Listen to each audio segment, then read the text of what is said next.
자, 올해 우리 교회에서는 세상이 감당치 못할 예수님의 사람들이 되고자 성경에 나오는 믿음의 사람들을 면밀히 살펴보고 있습니다.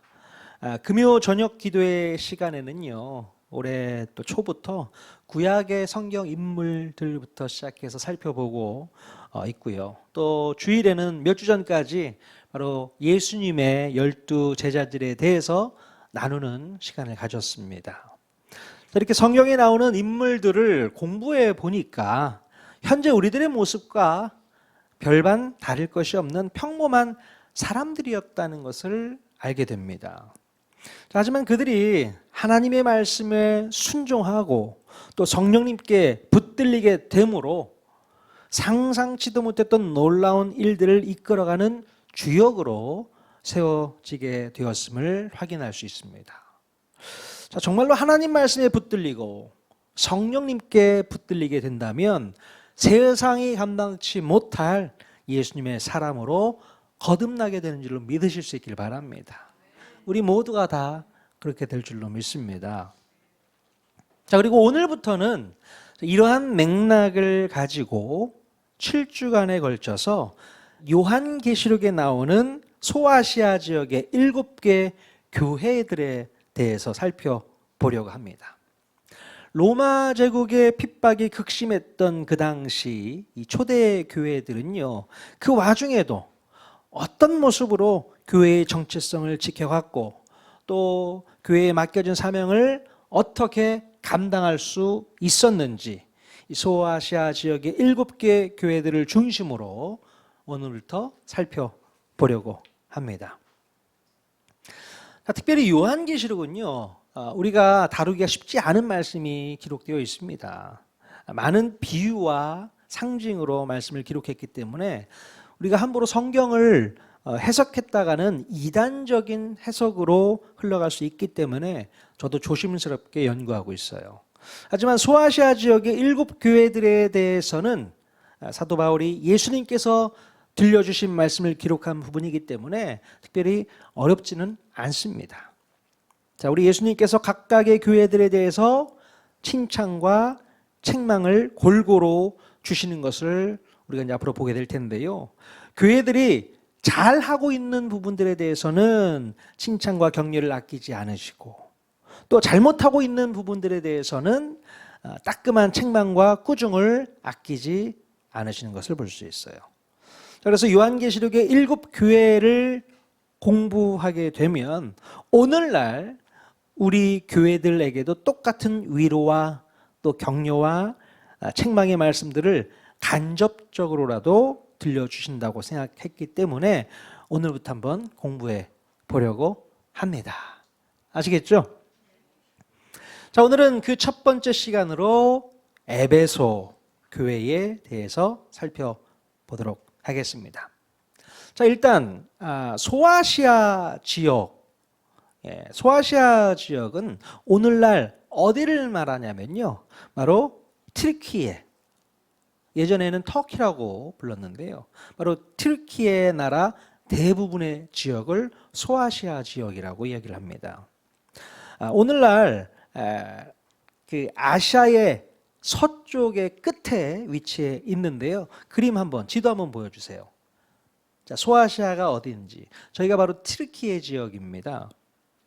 자, 그래서 북쪽에는 흑해가 있고요, 남쪽에는 지중해가 있고, 서쪽에는 에게해와 인접해 있습니다.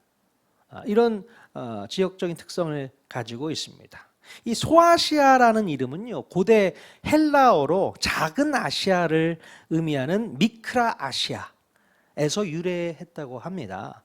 자, 이 명칭은 이 아시아 대륙의 서쪽 끝에 위치한 이 지역을 구분하기 위해서 사용되었다고 합니다. 그래서 우리가 소아시아 그러는데 도대체 소아시아가 어딘가 지도를 보면서 아하, 저기가 소아시아구나, 지금의 튀르키예 지역이구나 라고 머릿속에 기억하시고 공부해 보시면 좋을 것 같습니다.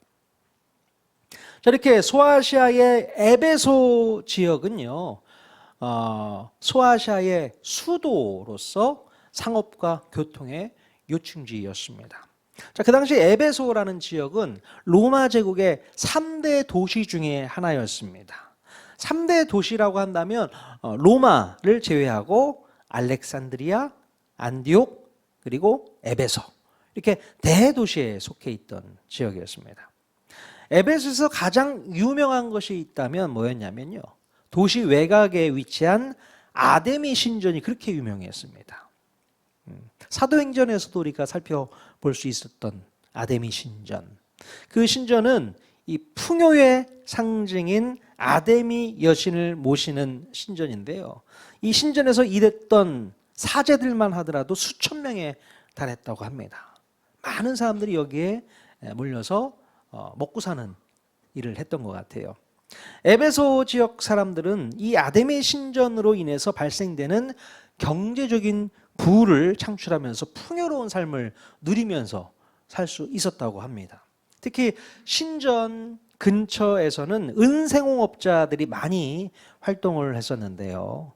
은으로 만든 신전 모형과 또 기념품 등을 제작해서 신전 방문객들에게 아주 인기가 많았다고 해요. 또 수많은 관광객들로 인해서 숙박업이라든가 요식업, 또 기념품 판매업이 성행하게 됩니다. 이렇게 아데미 신전을 통해서 에베소 사람들은 경제적인 번영을 누릴 수 있었다라는 얘기입니다. 자, 이렇게 잘 먹고 잘 사는 지역에도 복음이 필요했을까요? 어떻습니까? 아무 걱정 없이 물질적인 풍요 누리면서 잘 먹고 잘 살아요. 나름 행복하다고 생각했을지 모르겠습니다. 자, 이런 것에도 복음이 과연 필요했을까요? 대답이 없으시네요. 이런 거는 여기는 복음 안 들어가도 되는 겁니까? 당연히 필요하죠. 당연히 필요하죠. 아무런 궁핍함이 없고 또 경제적인 번영을 누리면서 잘 사는 것 같아도 그것은 잘 사는 것이 절대로 아닙니다. 절대로 아니에요. 자, 그들 마음 가운데는 영적인 빈궁함이 있었기 때문에 복음은 반드시 필요했다는 겁니다. 그래서 우리 주님께서는 그곳에 누구를 보내셨을까요? 복음을 증거하기 위해서 사도 바울을 처음 보내시게 됩니다. 야, 이런 곳에선 바울이 가서 복음을 전해야 돼. 그래서 바울이 그곳에 가게 됩니다. 이 사도 바울은 3차 전도 여행 중에 에베소에서 한 3년 정도 전도 사역을 하게 됩니다. 특히 두란노 서원이라고 아시죠?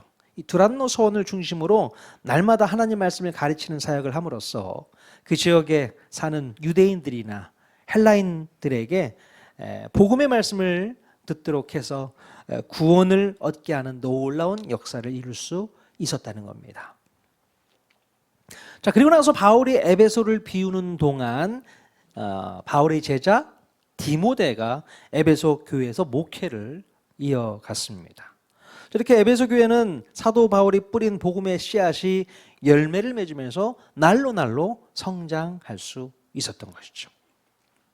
자, 이제 오늘 본문에서 보면 예수님께서 이 에베소 교회에게 찾아오셔서 무슨 말씀을 하셨는가 한번 살펴보기를 원합니다. 요한계시록 2장 2절부터 3절 말씀 같이 한번 읽어보도록 하겠습니다. 시작. 내가 내 행위와 수고와 내 인내를 알고 또 악한 자들을 용납하지 아니한 것과 자칭 사도라 하되 아닌 자들을 시험하여 그의 거짓된 것을 내가 드러낸 것과 또 내가 참고 내 이름을 위하여 견디고 게으르지 아니한 것을 아노라. 예. 자, 요한계시록은 요한이 썼잖아요. 사도 요한이 썼는데요. 바로 이 사도 요한에게 환상 가운데 예수님이 찾아오셔서 이 소아시아 지역 7개의 지역에 대한 교회에 말씀을 하시게 되는데요.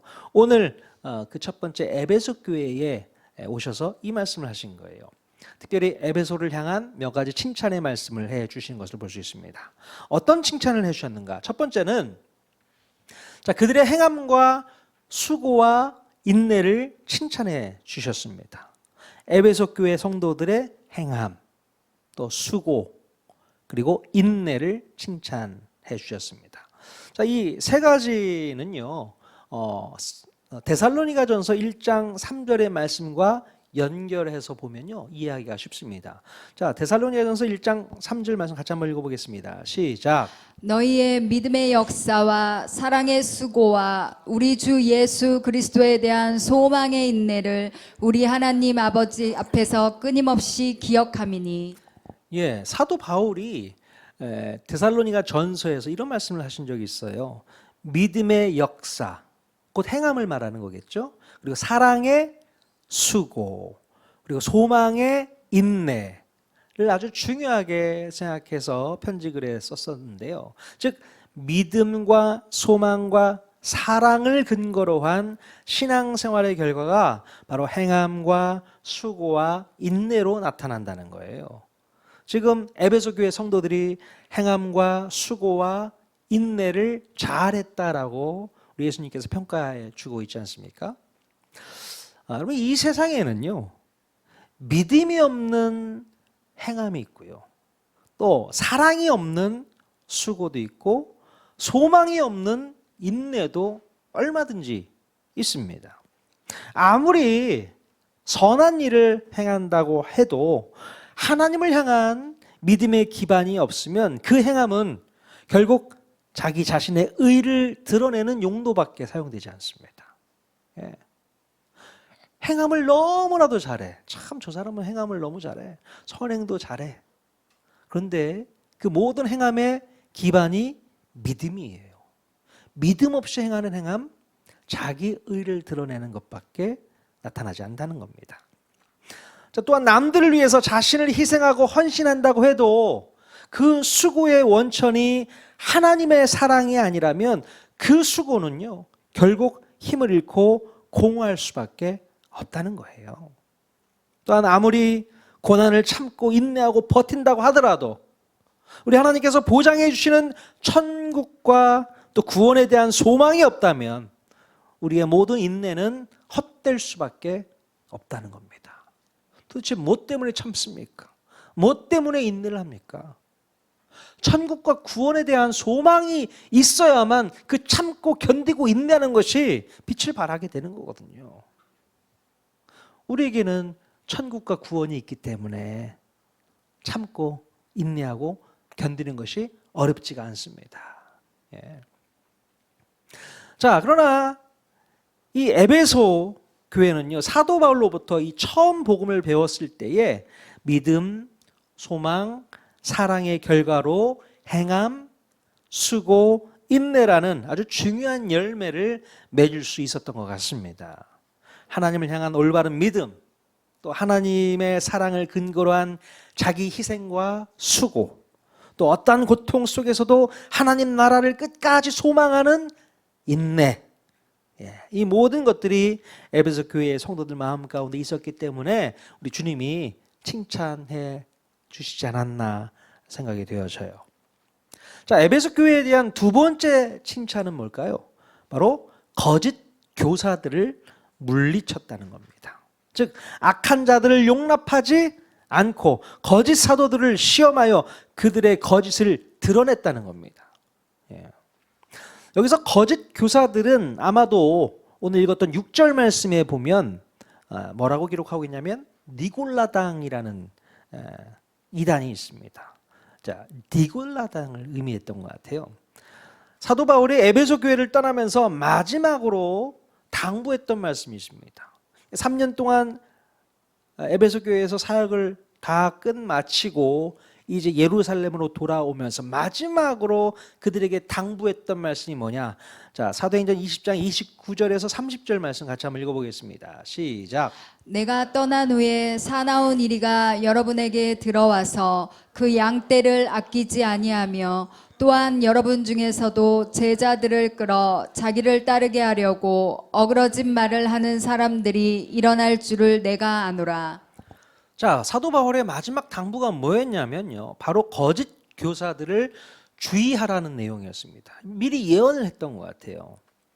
이 사나운 이리라고 표현하고 있는데 그들은 양떼를 아끼지 않고 또한 예수님의 제자들을 미혹해서 자기들의 제자들로 만들려고 한다는 겁니다.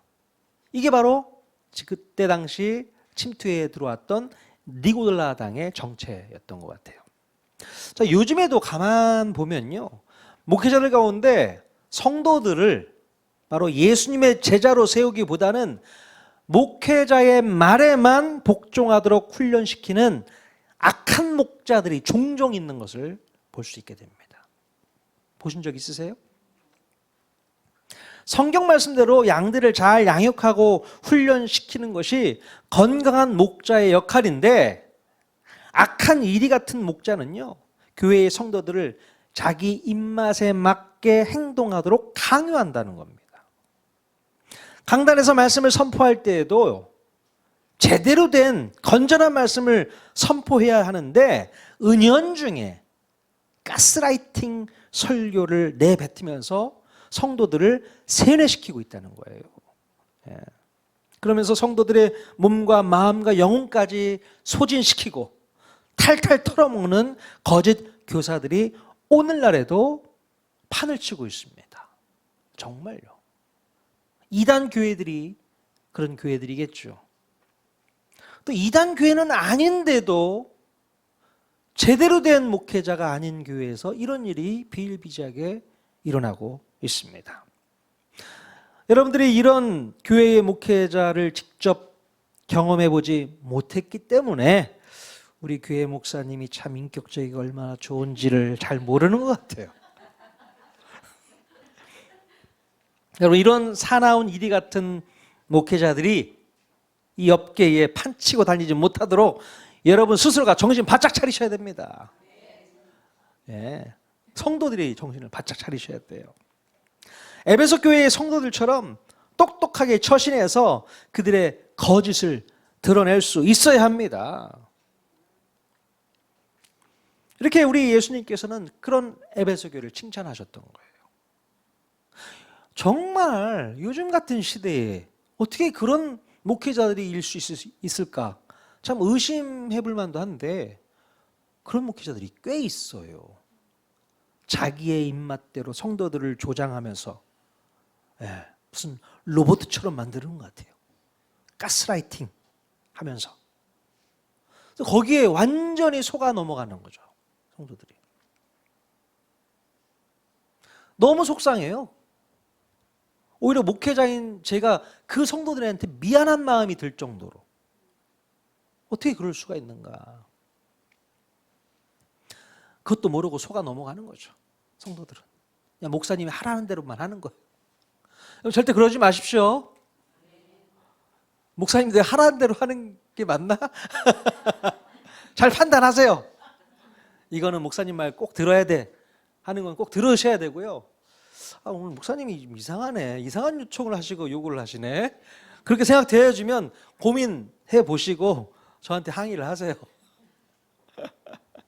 정신 바짝 차리시라는 말씀을 하고 있는 겁니다. 이 시대 말에는 정말 사단이 너무나도 역사를 많이 하기 때문에 또 그런 교회 성도들이 있어요.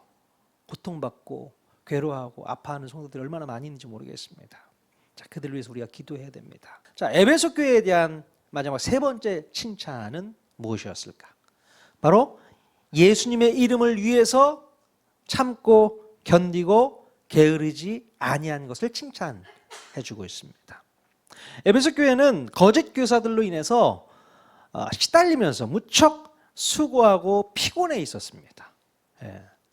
그러나 성도들은 조금도 좌절하지 않고 강한 인내와 의지로 온갖 고난과 핍박을 이겨 나갔던 것 같습니다. 에베소 교회 성도들은 진리를 빼앗기지 않고 그것을 지키기 위해서 절대로 게을러지지 않았다는 거예요.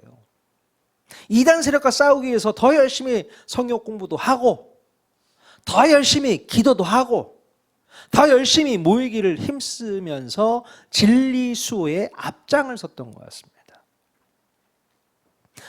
여러분, 우리들도요 이러한 에베소 교회의 모습처럼 열심히 공부해야 돼요. 성경 공부해야 됩니다. 이제 명절 지나고 나면 저희도 성경 공부 다시 진행을 하려고 합니다. 그때 여러분 함께 많이 동참해 주십시오. 열심히 공부하고 열심히 훈련 받아야 돼요. 주일날 나와서 예배드리는 것만으로는 부족합니다. 그래서 우리 마음 가운데 하나님의 말씀을 잘 새겨 넣도록 하기 위해서 성경을 아셔야 돼요. 여러분 스스로 성경을 읽어 가시는 분들도 있겠지만 옆에서 도와주는 사람이 없으면 절대 성경 이해하지 못합니다. 저는 우리 통하는 게 모든 성도들이 성경을 참 잘 이해했으면 좋겠어요. 저를 좀 많이 활용하십시오. 제가 알고 있는 게 있다면 그 모든 것을 다 알려드리고 싶어요. 물론 저도 모르는 게 있어서 공부하고 있고 배우고 있지만 여러분들을 늘 돕고 싶습니다. 게을러지지 말고 열심히 배울 수 있기를 바랍니다. 그래야만 우리 교회도 우리 주님께 칭찬받는 교회가 될 수 있지 않을까요? 자, 이렇게 예수님으로부터 듣기 좋은 칭찬을 받은 에베소 교회 얼마나 좋았을까요? 그죠? 자, 그런데 안타깝게도 이 에베소 교회에 숨겨진 반전이 있었습니다. 자, 요한계시록 2장 4절 말씀 같이 한번 읽어보겠습니다. 시작. 그러나 너를 책망할 것이 있나니 너의 처음 사랑을 버렸느니라. 자, 예수님께 칭찬을 받았던 이 에베소 교회에도요, 책망받을 것이 있었다는 거예요. 칭찬만 해준 게 아니라 책망도 있었다는 겁니다. 자, 그것은 바로 에베소 교회가 뭘 했다고요? 처음 사랑을 버렸다. 그렇게 얘기하는 겁니다. 그럼 처음 사랑을 버렸다는 것은 무슨 의미일까요? 아마도 예수 그리스도의 복음을 처음 받아들이면서 경험했던 그 뜨거운 첫사랑의 감정과 열정들이 사라져 버렸다는 그런 의미일 것 같습니다. 우리가 예수님을 믿게 되면 두 가지 방향의 사랑을 경험할 수 있게 됩니다. 첫 번째는 하나님에 대한 사랑이고요. 두 번째는 이웃에 대한 사랑일 겁니다. 예수님께서 십자가에 달리신 것은 우리를 향하신 바로 하나님의 사랑의 증표였습니다. 하나님께서 당신의 아들 예수 그리스도를 십자가에 내어 주심으로 우리를 향하신 당신의 사랑을 확증시켜 주셨다고 말씀하고 있거든요. 그러므로 우리들은 그 하나님의 사랑을 경험하게 됨으로써 처음 사랑을 배우게 되었고, 이제 우리들도 그 사랑을 이웃들에게 나눌 수 있는 수준이 되었다는 것이죠. 자, 그런데 에베소 교회의 성도들이 이 첫사랑의 감정과 이 첫사랑의 태도를 상실해 버렸다는 거예요. 자, 그렇다면 원래 사도 바울이 전해준 복음을 처음 받아들이고서 에베소 교회의 성도들은 어떤 마음을 가졌던 것이었을까요? 처음에는 어땠을까요? 처음에는요, 뭔지 모르게 기쁘고 감사하는 마음이 생겨났을 거예요. 예? 자발적으로 하나님을 가까이 하려고 하는 마음도 생겼을 겁니다. 모든 일에 주님을 기쁘시게 하려는 마음도 있었을 거예요. 또 주님의 복음을 증거하려는 뜨거운 열정도 생겼을 겁니다. 야, 내가 복음을 받아보고 나니까 이 복음을 정말 열심히 증거해야겠다. 이런 마음, 하나님을 정말 뜨겁게 사랑하고자 하는 그 열정, 이런 것들이 처음 마음, 첫사랑의 마음이지 않았을까 싶어요.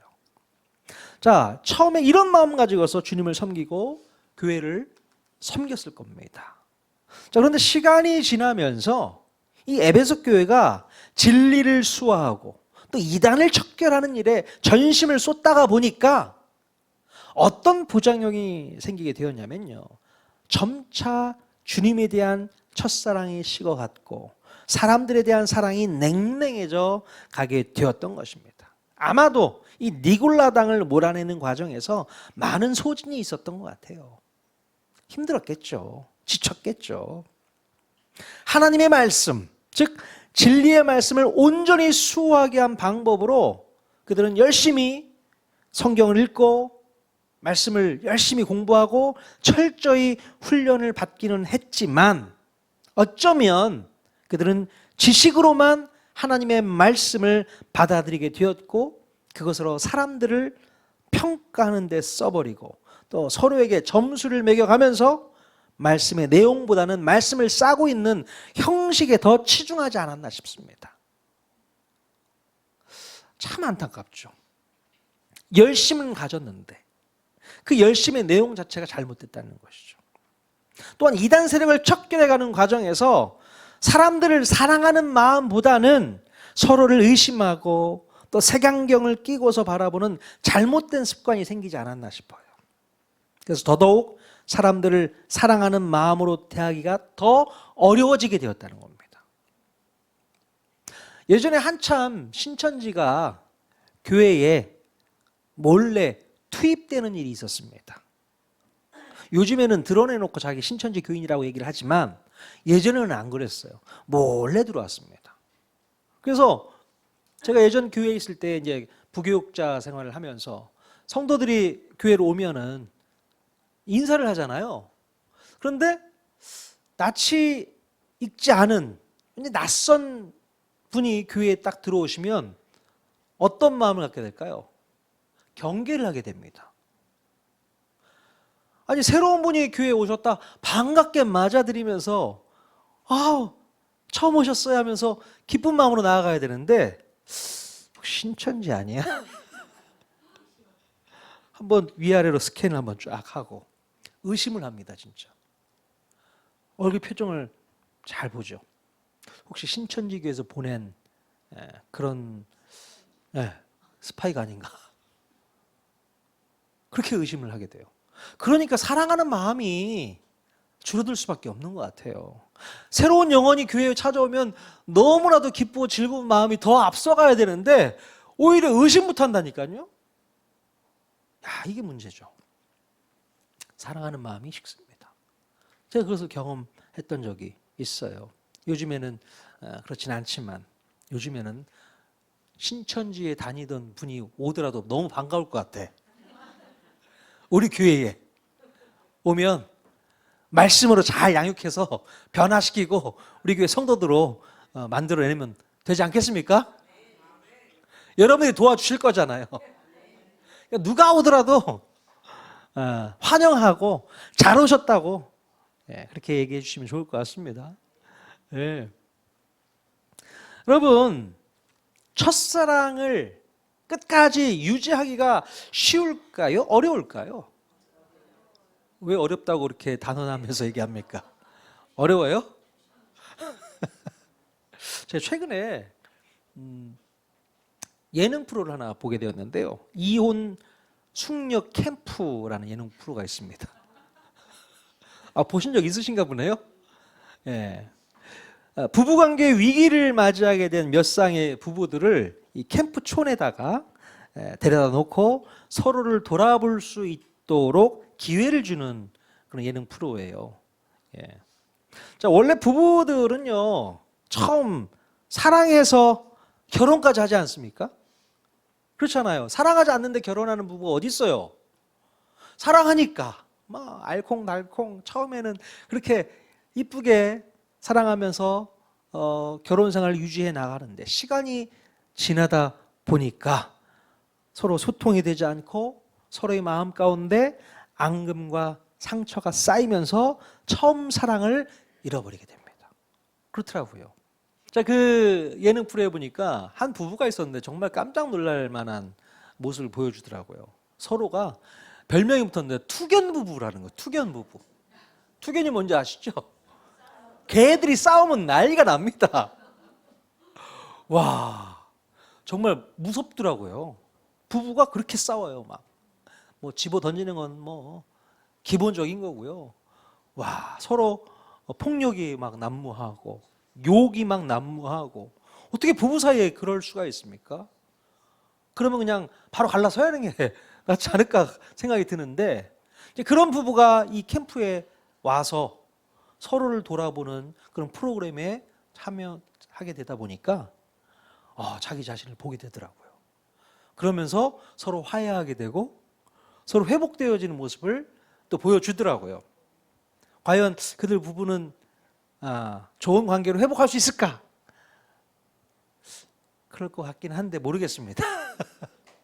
아무튼 간에 이 부부 관계도 마찬가지라는 얘기예요. 처음 사랑이 끝까지 못 가는 경우도 있더라고요. 지키는 게 쉽지 않습니다. 왜요? 처음 사랑이 끝까지 지켜지지 않을 수 있다는 거죠.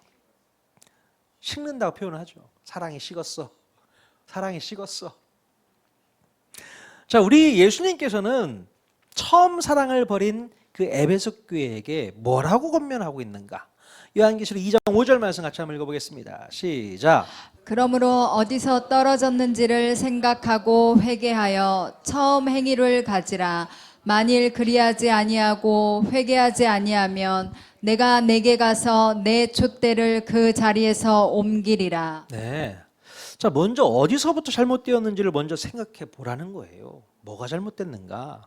그럼 어쩌면 에베소 교회의 성도들은요, 이 예수님의 말씀을 처음 들었을 때 깜짝 놀라지 않았을까 싶어요. 왜냐하면 자기들 생각에는 아무것도 잘못된 것이 없다고 생각할 수 있었거든요. 자기네들은 하나님에 대한 그 처음 사랑을 버린 적이 없다라고 생각했을지 모릅니다. 그들은 지금까지 열심을 다해서 최선을 다해서 교회를 지켜왔다고 생각했기 때문에 그렇습니다. 근데 처음 사랑을 버렸다고 하시는 그 주님의 말씀에 도리어 섭섭했을지 몰라요. 예? 아니, 주님, 어떻게 우리를 그렇게 평가하십니까? 우리는 얼마나 열심히 주님을 섬겼는데요. 얼마나 열심히 교회를 지켰는데요. 그런 저희들에게 처음 사랑을 버렸다고 말씀하시는 것은 잘못된 것 같습니다. 하지만 우리 예수님께서는 그런 에베소 교회 성도들에게 너희가 어디서부터 잘못되었는지 생각해봐. 생각해봐. 그렇게 얘기하고 있어요. 자, 우리 부모들은요, 자식들을 사랑하는 마음 때문에 열심히 일을 해서 돈을 벌지요. 그렇지 않습니까? 자식을 잘 키우기 위해서. 자, 그런데 정작 자녀들은 자기들을 위해서 바쁘게 일하는 부모를 바라보면서 사랑의 마음을 느끼지 못한다고 합니다. 뭐가 문제인 겁니까? 부모는 정말 자식을 사랑해서 자식에게 모든 걸 다 해주고 싶으니까 열심히 돈을 벌어야 되잖아요. 돈을 벌기 위해서 밖으로 나돌아다니니까 바쁘죠. 바쁘다 보니까 아이들을 잘 못 챙겨주는 경우가 많이 있어요. 아이들은 사랑을 못 느낀다는 거죠. 언제 엄마 아빠가 날 사랑했어? 그게 대드는 거예요. 부모들은 사랑이라고 생각했지만 자식은 전혀 사랑을 못 느끼고 있는 것처럼 어쩌면 우리도 예수님과의 관계 속에서 그런 마음으로 대하고 있지 않은가. 열심히 뭔가를 하고 있거든요. 예배도 참석하고 성역 공부도 참석하고 봉사하라면 와서 봉사하고 뭔가 교회에서 열심히 일하고 있는데 우리 주님이 느끼시는 것은 너희가 나에 대한 사랑이 식었어. 그렇게 얘기하실 수 있다는 얘기죠. 뭐가 잘못된 겁니까? 어디서 잘못된 겁니까? 자, 도대체 어디서부터 잘못되었는지를 생각해보고 그 다음에는 뭘 해야 되는가? 진심으로 회개하고 처음 행위를 다시 회복해라 라고 말씀하고 있어요. 예. 만약 그렇지 않으면 네 촛대를 그 자리에서 옮겨버리겠다 말씀하고 있습니다. 여기서 말하는 촛대가 뭐예요? 교회를 의미합니다. 그 촛대를 옮긴다는 것은 교회를 제거해버리겠다 그 얘기입니다. 아주 무서운 말씀이에요. 우리 교회가 이곳에 세워진 지가 얼마나 됐어요? 6년 한 반 지났죠. 얼마나 그 뜨거운 열정으로 뜨거운 마음으로 교회를 처음 세웠습니까? 그 첫 마음이 저에게 또 여러분들에게 그 마음이 있는지 모르겠습니다. 지금까지 어떻습니까? 똑같이 진행되고 있습니까? 아멘. 돌아볼 필요는 있습니다. 그 첫 마음이 나에게 정말 있는가? 사랑이 식는다면서요. 시간이 가면 식는다면서요. 혹시 식지 않았다면 돌아보시란 말이에요. 하나님을 향한 그 뜨거운 열정이 내 마음 가운데 혹시는 식지 않았을까? 생각해 보라고 얘기하고 있습니다. 생각해 보고 뭔가 잘못됐다면 회개하고 다시 돌아와야 된다. 돌이켜야 된다. 얘기를 하고 있습니다. 우리 교회가, 우리 통하는 교회가 첫 마음을 잊지 않았으면 좋겠습니다. 처음에 그 뜨거웠던 열정, 주님을 향한 뜨거운 열정, 그 마음이 식지 않았으면 좋겠습니다. 교회뿐만 아니라 우리 개인의 신앙도 마찬가지입니다. 처음 예수 믿고 구원받은 우리들의 모습. 최근에 침례 받으셨던 분들 계시잖아요. 예수님을 처음 만나고 첫사랑을 경험하게 되면 너무 감격되어서 그 기쁨 가운데 한동안 살아갑니다. 와, 하나님이 나를 너무나도 사랑하셨구나. 나를 구원해 주셨구나. 다 이뻐 보여. 성도들도 이뻐 보이고 교회 나오는 게 너무 기쁘고 즐겁습니다. 첫 마음은 그래요. 근데 시간이 지나고 흐르다 보면 교회에서 여러 가지 많은 것들을 경험하게 되잖아요. 그러다 보면 또 좋지 못한 여러 가지 일들도 생길 수 있고 사람들과의 관계 속에서 불미스러운 일도 발생할 수 있고 그러다 보면 하나님에 대한 사랑, 성도들에 대한 사랑이 식을 수 있어요, 없어요? 충분히 가능합니다. 자, 그렇기 때문에 오늘 말씀을 하고 있는 거예요. 처음 사랑을 버리지 마십시오. 끝까지 지킬 수 있도록 노력하십시오. 여러분이 가지고 있었던 그 첫사랑 기억만 하지 마시고 그때가 좋았는데 아니 그때만 좋지 마시고 다시 회복해서 지금도 좋아져야 되고 앞으로도 더 좋아져야 되는 거 아니겠습니까? 그 사랑이 더 뜨거워질 수 있어야 될 줄로 믿습니다. 뭐 부부들도 마찬가지예요. 옛날에 너무 좋았는데 아니요, 앞으로 가면 갈수록 더 좋아지는 부부가 되어야 되지 않겠습니까? 자, 우리 통하는 교회 성도님들은 끝이 더 좋아야 될 줄로 믿습니다. 끝까지 갑시다. 처음 사랑 버리지 맙시다. 처음 사랑을 잘 지켜나가는 저와 여러분 모두가 다 될 수 있기를 주님의 이름을 간절히 축원드립니다. 아멘.